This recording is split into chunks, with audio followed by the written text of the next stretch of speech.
Hi everyone, আপনারা সবাই কেমন আছেন? আসলে আমি অয়েল নিয়ে কিছু কথাবার্তা বলবো। অ্যাকচুয়ালি বাজারে অনেক অয়েল আসছে, 2 নম্বর কপি বের হয়েছে, যেমন নিসান, টয়োটা, শেল। আমার মনে হয় কি, মনে করেন কত 5 টাকা 10 টাকা কমে পেতে পারেন আপনারা।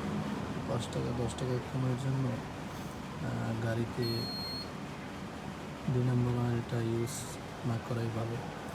ওই সবাইকে সচেতন করছি, আপনারা এরকম 5 টাকা 10 টাকা কমে অয়েল ক্রয় করে গাড়ির ইঞ্জিনটা সর্বনাশ করবেন না। আমাদের কাছে ইনশাল্লাহ যত প্রকার অয়েল আছে সব 1 নম্বর। আপনারা চাইলে এখান থেকে নিতে পারেন, কোনো সন্দেহ নেই। 2 নম্বর, আমাদের কাছে কোনো 2 নম্বর অয়েলের কোনো প্রোডাক্ট নাই। আমাদের অ্যাড্রেস হলো Sharjah industrial area 1, Dhaka auto spare parts. অবশ্যই ভিডিওটা ভালো লাগলে সাবস্ক্রাইব করবেন। Thank you.